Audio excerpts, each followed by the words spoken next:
From Facebook to P&O ferries, Nestle to fast fashion and fast food, the moral reasoning component of leadership has never been so much in the foreground of national debate.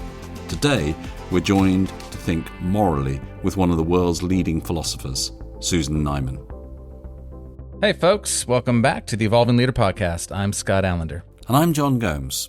How are you feeling today, John? Yeah, I'm feeling incredibly grateful for our guest making time in her hugely busy schedule to come and join us and talk about her work. So really, really grateful. Yeah, that's a feeling that rings true for me. I feel like I've been a bit contemplative this morning, preparing to speak to our guest. We are joined today by the philosopher, Professor Susan Neiman. She is director of the Einstein Forum. Born in Atlanta, Neiman studied philosophy at Harvard and the Free University of Berlin. She was professor of philosophy at Yale University and Tel Aviv University before coming to the Einstein Forum in 2000 in Potsdam. Her works include Moral Clarity, a guide for grown-up idealists, and Why Grow Up? Subversive Thoughts for an Infantile Age. Professor Neiman, welcome to The Evolving Leader. Glad to be here. Welcome to the show. How are you feeling today? As well as anybody, I think, can feel under the circumstances. These are not such easy times. As you may have heard, Berlin is having a worse time with COVID than we've had any time in the last 2 years. So everything's a bit, full of deep uncertainty and frustration. But other than that, I'm fine. Well, we're wishing you safe. Thank you for joining us today. Can we start to get to know you a little? Maybe you can tell us a little bit about some of the experience that shaped your worldview and the role that they played in forming the central ideas that sit at the heart of your work. Oh, yeah, absolutely. The sort of thing that you don't realize until you're somewhat older. It's not always clear what your influences are. But it's becoming clear to me that the formative experience of my life was growing up as a child in the Deep South during the Civil Rights Movement. And my mother was involved in the Civil Rights Movement. And I just took that as the way the world ought to be. I should say it was also part of my understanding of Judaism. Every once a year at Passover, we're meant to remind ourselves that we were slaves in the land of Egypt. And the way that was translated to me as a child was before we were slaves, because we were slaves in Egypt, we should stand by the side of the people who were slaves in Georgia. And that's a universalist tradition in Judaism. There are two strong traditions. Both of them you can find in the Bible. One of them is a nationalist tradition, but one of them is this very strong universalist tradition that is still alive in many places. And it's the one that I hold. I mean, I should say I wasn't Orthodox religious at all. And I don't see that as central to my understanding of myself as a Jew, but rather a commitment to a kind of universal justice. So from there, it's not too surprising that I wound up studying philosophy, in particular studying moral and political philosophy, with a detour, not quite the end of the 60s, the beginning of the 70s, as a high school dropout and somebody who took part in all the things that seemed to be going on in the 60s. But I eventually found my way to Harvard. I did my PhD with John Rawls.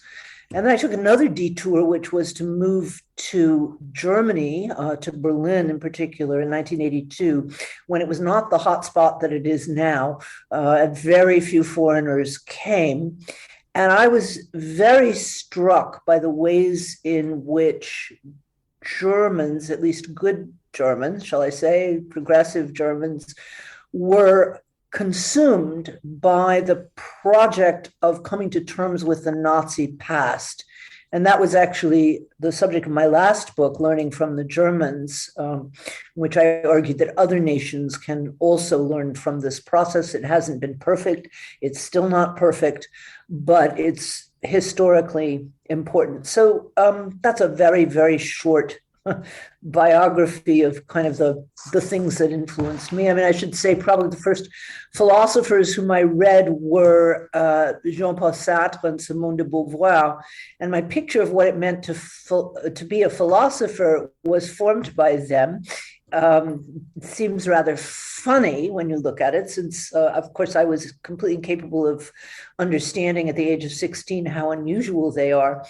But my picture of philosophy is being engaged in the world and being engaged in contemporary issues, being engaged in politics, and not retreating to the ivory tower was formed there in my teens.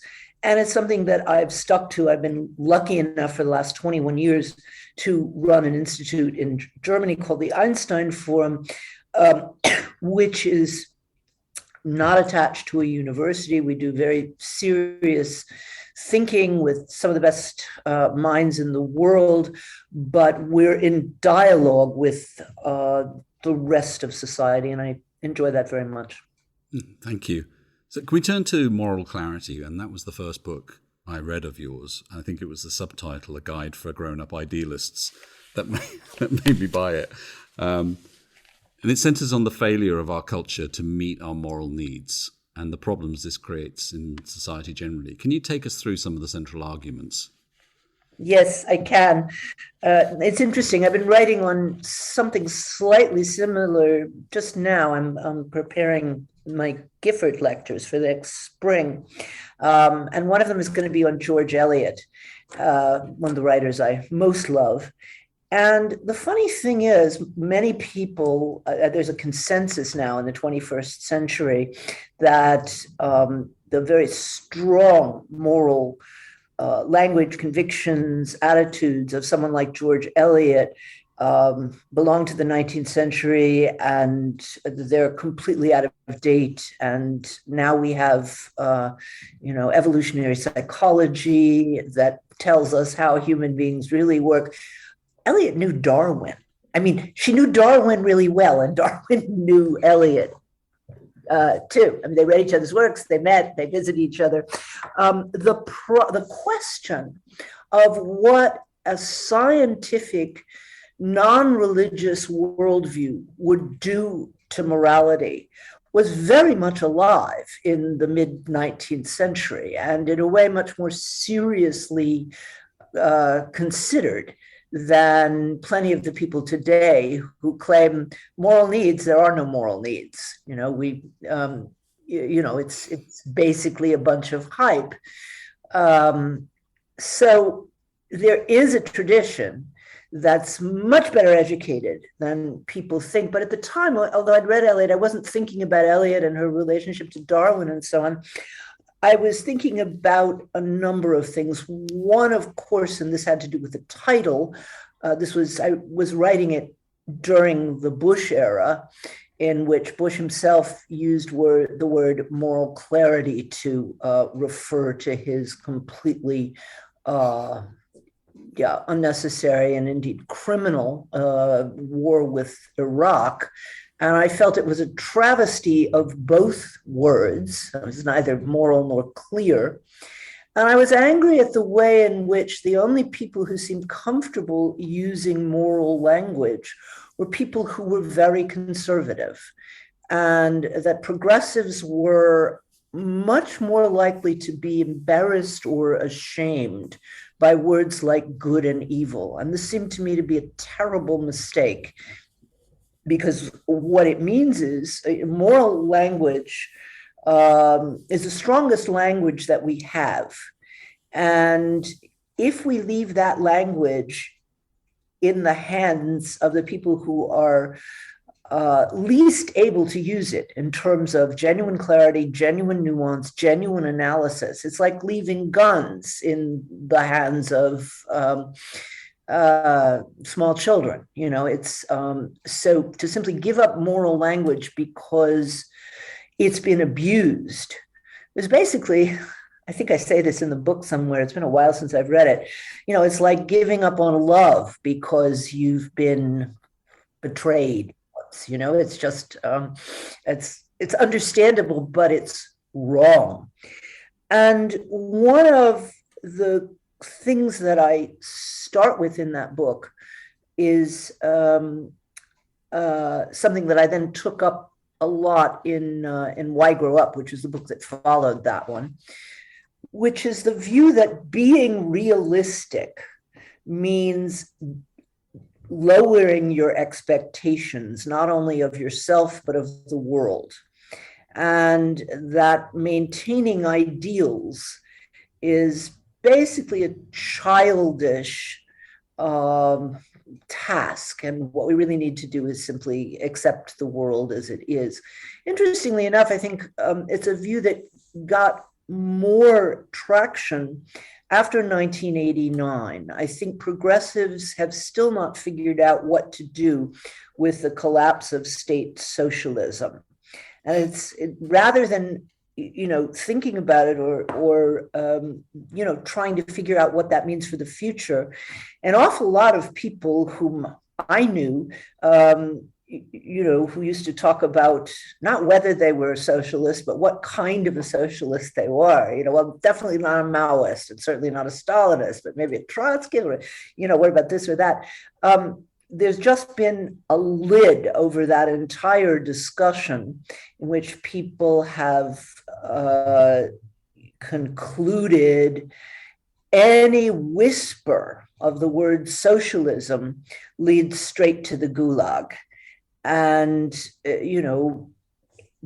precisely because all of the early socialist movements, and there were very many, it's not as if there was only one thing, but they were all driven by ideals. They were all driven by ideals of a kind of society that was not based on unlimited competition in the pursuit of money and power. And there has been a conclusion in the last 30 years that all of those things are pipe dreams, and that what moves people really is the pursuit of money and power. And we see this in, of course, neoliberal economics, and we certainly see it in evolutionary psychology, which claims to give that ideology a scientific basis, which is certainly not proven by any of the work that they've actually done. But if you talk to any 30-year-old today, or read most newspapers, you will see those claims being accepted as if they were just the only truth that couldn't be questioned. So my desire was to try and question that. It was also very much to argue that religion is not the basis of morality. And I tried to write the book actually without putting my own religious cards on the table at all. I used a number of biblical stories, as a matter of fact, to argue that actually ethics is prior to religion. And even for someone who could claim to have a direct line from God, Abraham in the Bible, could question God's commandments in the case of Sodom and Gomorrah. So I think that morality is the basis of religion, not the other way around, which means that for people who are religious, this is not an attack on their views at all. And for people who are not religious, they're not allowed to say, oh, good and evil are just religious terms, and I don't believe in God, and so I don't have to take those terms seriously. Just to put my own cards on the table, since this is a podcast, I can say one interesting thing about being Jewish, at least of a non-Orthodox variety, is that you can take a very Kantian view, which is that particular beliefs about God are beyond human knowledge, and that if you wish to have certain practices that strengthen your spirit, your soul, your morality, that's fine. But it's not necessarily about a set of beliefs, because those are not beliefs, those are not facts we have access to. So I feel like I can speak to both a secular and a religious audience because I have quite a lot of feeling for both.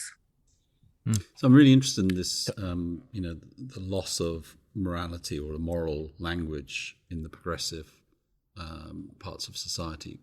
Is there something else that was going on with relativism and things like that were starting to make it very hard for that group of people to talk about it? Well, relativism it goes all the way back to 5th century Athens, okay? I mean, and I talk about this in, I think it's the second chapter, Thrasymachus, who attacks Socrates in Book 1 of the Republic. Basically comes up with a line that sounds quite a bit like, pieces of Foucault or Carl Schmitt, if you go that way, which is basically that moral language is simply hype to confuse weaker people, to people to assert general moral claims, which are ways of bamboozling weaker people to follow the, interests of the stronger. You hear that all the time, okay? I mean, I hear it practically every day. I would hear it 7 times a day if I chose to. The question is, if that idea has been around for 2,500 years, what are the forces that made it seem particularly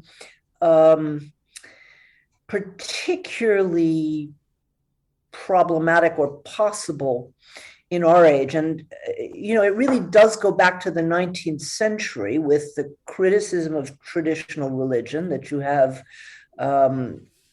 even before Nietzsche, with an awful lot of, very thoughtful people questioning traditional religious accounts of the world. I mean, you had that even in the 18th century. And in our century,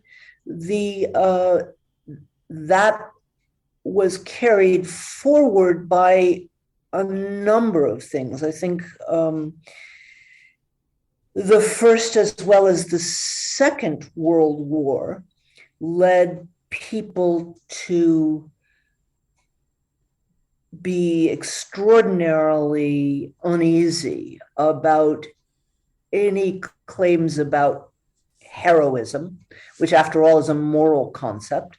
And of course, it wasn't wrong to question traditional conceptions, particularly of military heroism, but it resulted in heroism getting thrown out the window. And then you had a couple of developments in the last 30 years, which I think were extremely important. One is a kind of postmodernist philosophy, which first of all throws any notion of truth, whether moral truths or anything else, into question. You have Foucault, who's had an extraordinarily strong influence in that score, but particularly in arguing that the only real encounters between people, and certainly between large groups of people, have to do with power. He said quite clearly in a number of places that power is the only thing at issue. There's no other goal. It's a wonderful television interview, I think from the 70s, between him and Noam Chomsky on Dutch television, where Chomsky walks out, saying, "This is the most amoral person I've ever met." They were both of us, they thought of themselves as both politically progressive and basically on the same side of a lot of the struggles of the time. But when Chomsky said, "I don't want any revolution that's, involved with injustice," and Foucault says, justice, it's all about, there's nothing to that concept. So you have Foucault, who starts a whole tradition, and then you have 2 other quite important phenomena. One is evolutionary psychology, as I mentioned, which has been hugely influential. Another is, and they come together again, the collapse of state socialism along with the rise of neoliberal economics, which have led people to say, as I said in the beginning, any kind of moral idea has to be reduced to power dynamics and a desire for accumulation of stuff. And again, this is a 2,500-year-old idea at least. I haven't read much of the pre-Socratics, but it's a very old idea, and of course it will come up. It's a natural idea. It's natural to question because people are hypocrites, right? I mean, it's very often the case that a politician will say that he's acting, in the best interests of his people or the world, and it turns out that there were fairly sleazy and corrupt motives moving him all along. So it's natural, I guess, to say, maybe these are the only human motivations after all. And every time anybody uses idealistic language, it can be deconstructed. So it's a natural move, but it has become in our day and age, not only natural, but almost inevitable. It's the only move that people can think of making. Although the interesting thing is it's dogma when anybody talks abstractly. And at the same time, you rightly see among the same people who would find words like moral or ideal problematic, you see people demonstrating for Black Lives Matter. You see people, enraged about the climate crisis. So people are acting often on moral motivation that has to do with the general good, but they won't describe it that way. And that's a problem. So what I did in Moral Clarity was to try to give a defense or describe moral values of the Enlightenment. I have to say, I was writing that book it came out in 2008, so I was writing it in 2006, 2007. It wasn't quite clear to me because it wasn't yet true that the Enlightenment would become, what's the word? I mean, the source of all contemporary evils, that it has now seems to function. I mean, what people used to call the modern is now the Enlightenment. And had I known quite how general this view was going to become, I would have added, maybe another chapter trying to discuss those arguments. But I felt they were so bad and that the people making them were so absolutely clueless about the Enlightenment that I didn't think I needed to do so at the time. But there are a couple of projects that I'm working on, and I may go back to writing something that describes how all of the things that people fault the Enlightenment for, let's say Eurocentrism or colonialism, those reproaches, those criticisms grew up during the Enlightenment. It was the Enlightenment that first coined the idea of Eurocentrism. It was the Enlightenment that first attacked colonialism. And it's quite astonishing that people don't realize that, but they do. So that's, that was Moral Clarity. Well, as you said, it's been a number of years since you wrote Moral Clarity. And since then, we've had a series of various shock points, the Trump presidency, Brexit, and the growing influence of social media. So I'm curious, how has some of your thinking on those areas evolved from these sort of shock moments? Well, things are worse than I thought. As I think worse than all of us thought at that particular point in time. Look, what Trump represents, and there's a way in which this is an extraordinarily dangerous phenomenon. Trump is that rare human being who would not know what a moral sentiment was if it, jumped up and hit him in the face. Mm-hmm. And that's really quite a different kind of a problem than we had under George Bush. I know he looks good in hindsight. I still remember quite a lot of ways in which he didn't look good, and ways in which I felt he was appropriating moral language. And because, that appropriation made progressives very afraid to use it, I wanted to take it back. We now have, I unfortunately have to say, I don't know how closely your listeners follow American news. Trump is the most popular politician in the United States. There's no question about it. And the Republicans are quite seriously preparing for civil war. You don't need to believe me on this subject. It's all over mainstream media. So, and the reason that I think it's more dangerous, of course, is that the utter absence of moral considerations in this person's worldview has just simply opened the floodgates for a whole bunch of people to act on their very worst impulses. Of course, those impulses are always there. All you have to do is read George Eliot. I happen to be reading a lot of George Eliot at the moment, but she is not naive about human motivation, and she's brilliant in tracing the ways in which, we have very egoistic animal natures, and we often clothe them in, with self-deception and rationalizations of things that perhaps look good and, but cover up our real motivation. But, there's an old French saying, which I think is really important. Hypocrisy is the compliment vice pays to virtue. That is,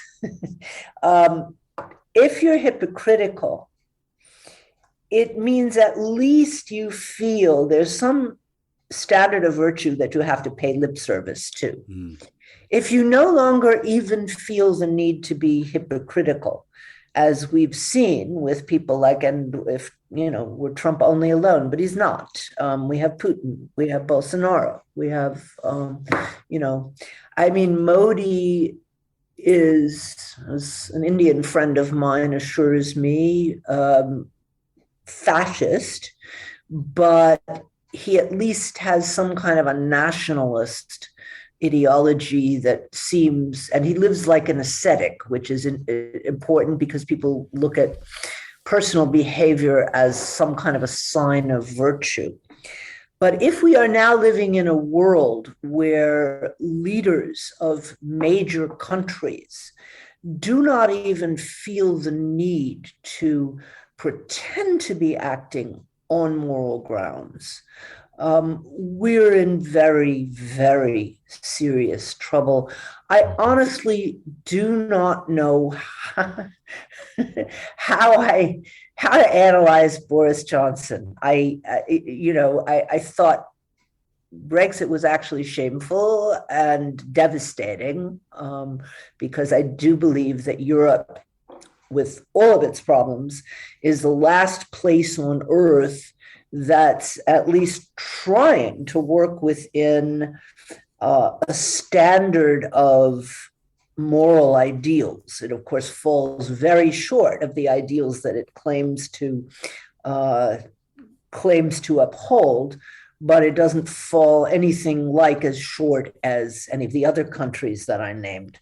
And there are people that, who really believe in Europe as an idealistic project.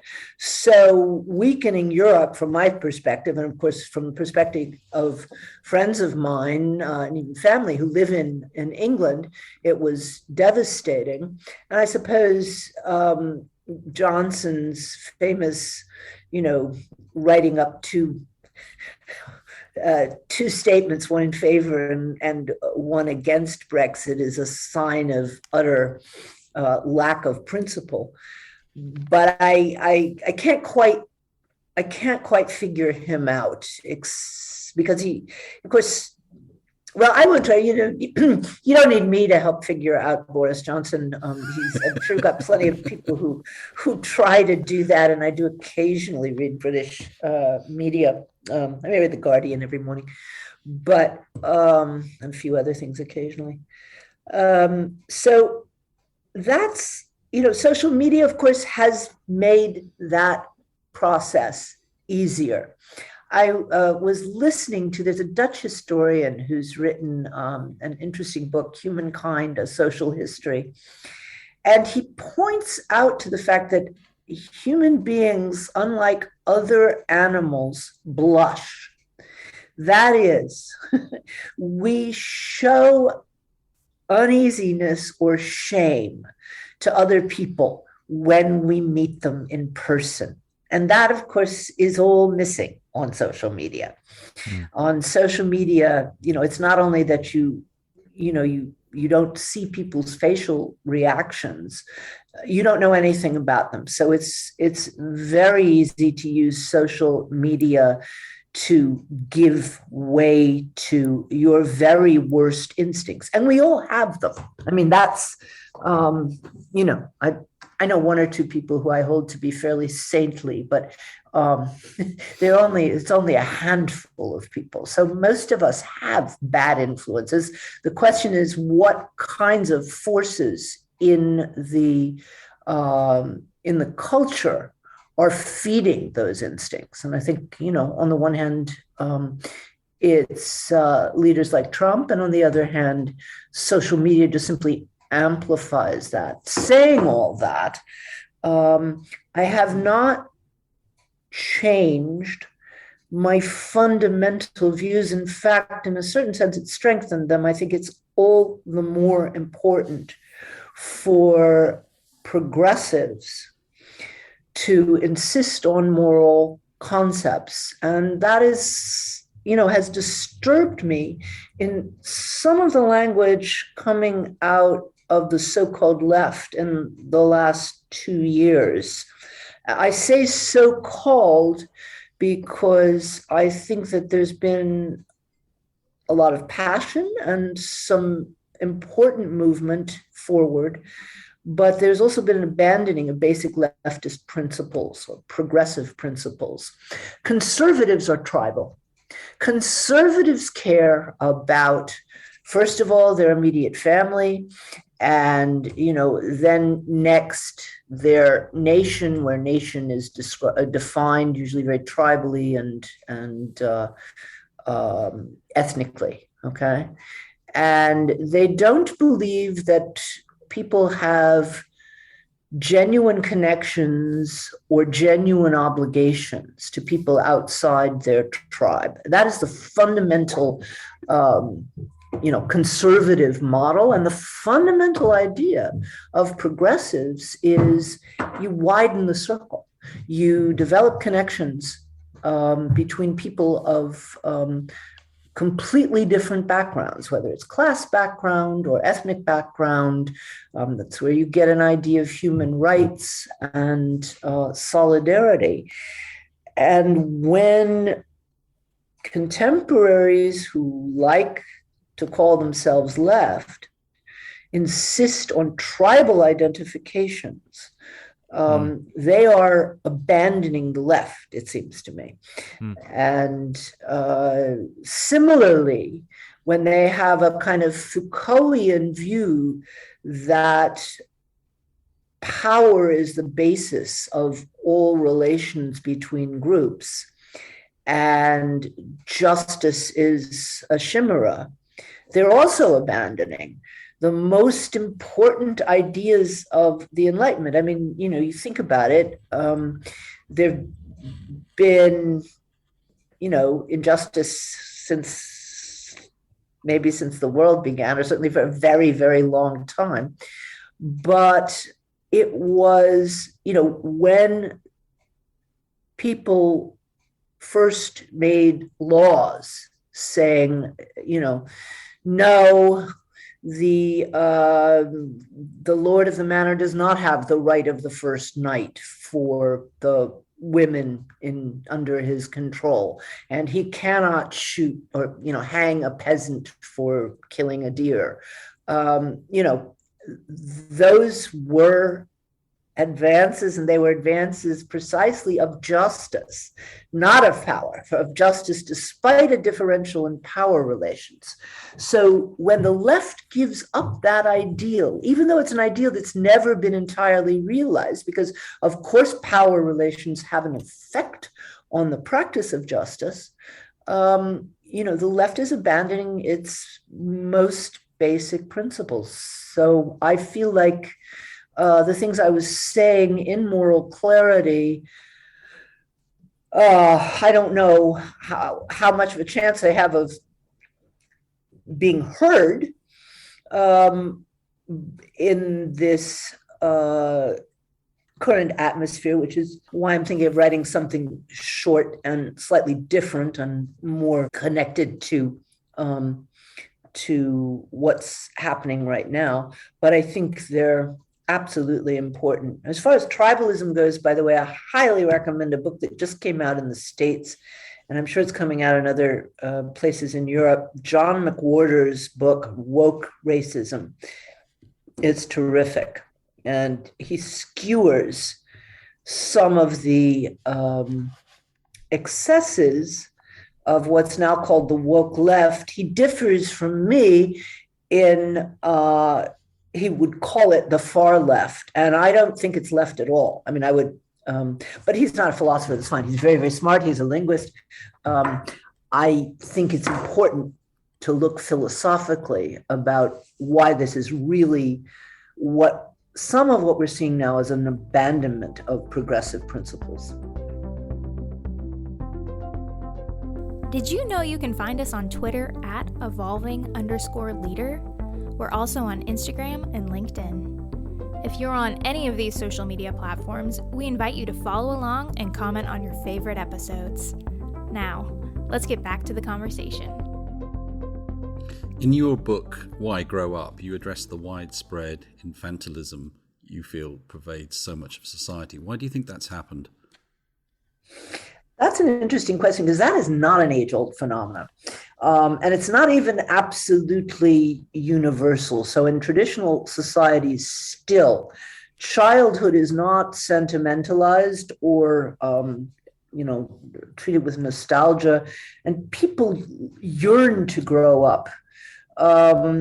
As children do. If you're around any children, they're not idealizing childhood. They want to grow up because they associate it with agency and strength and the ability to do more and, learn more and have adventures and so on.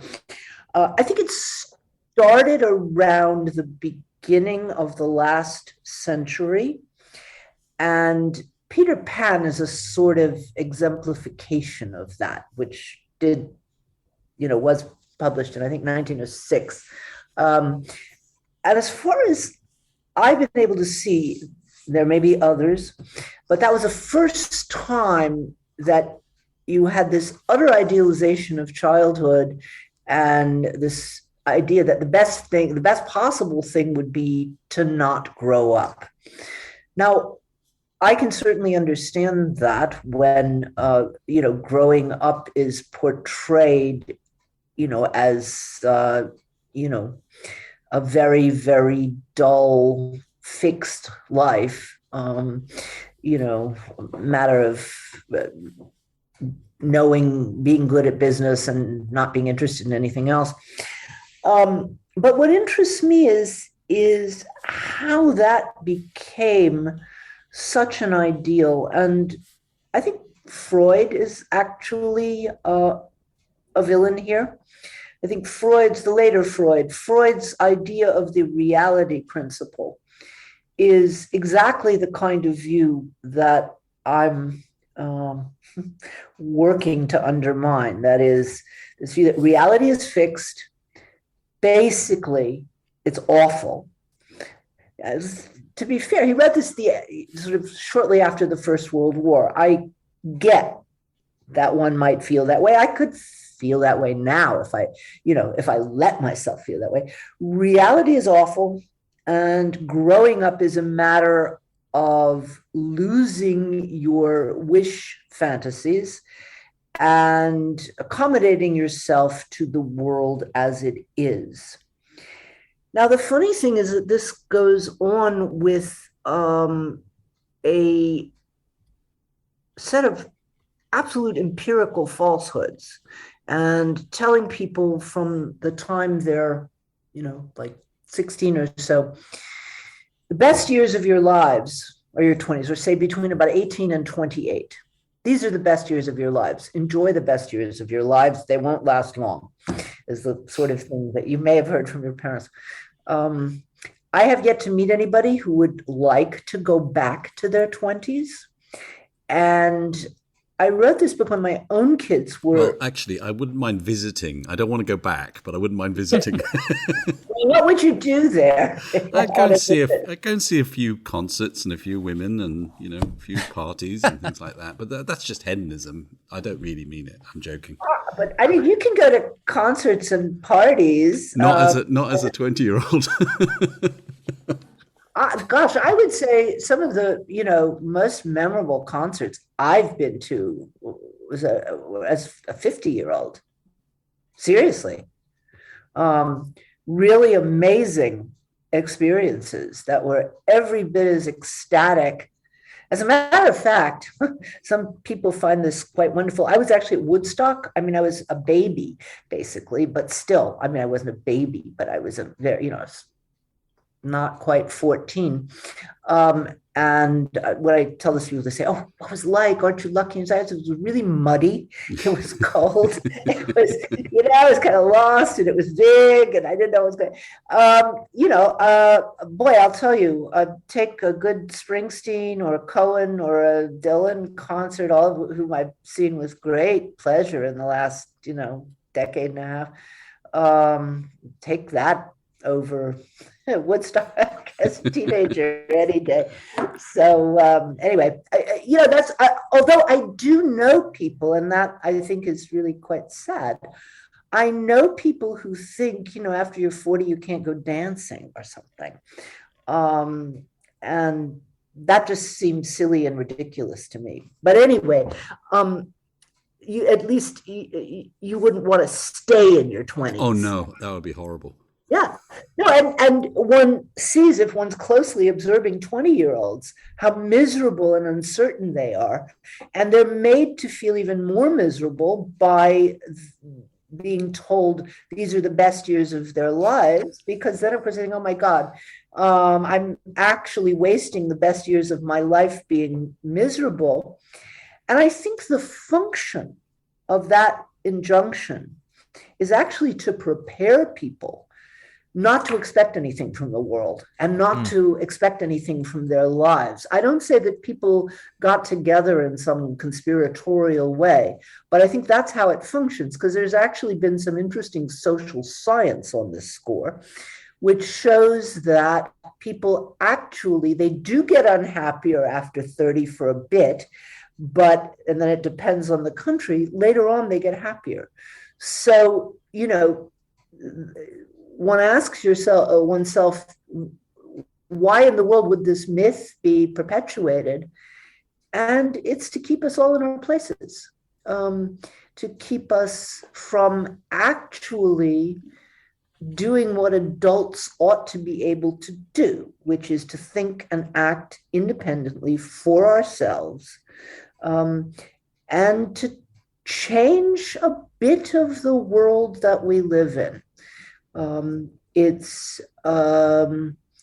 probably infantile to expect that we're going to change all of it, but everyone has the opportunity to make something in their world better. And this constant being told that wish is infantile. And that being a grown-up means accepting everything as it is a very insidious kind of a myth that I'm interested in undermining. Well, that was brilliant. Really enjoyed this, and thank you so much for your time. Thank you for your time. Yes, thank you. Well, time got the better of us there, but I'm pleased to say that Susan has agreed to come back and continue this conversation later this year.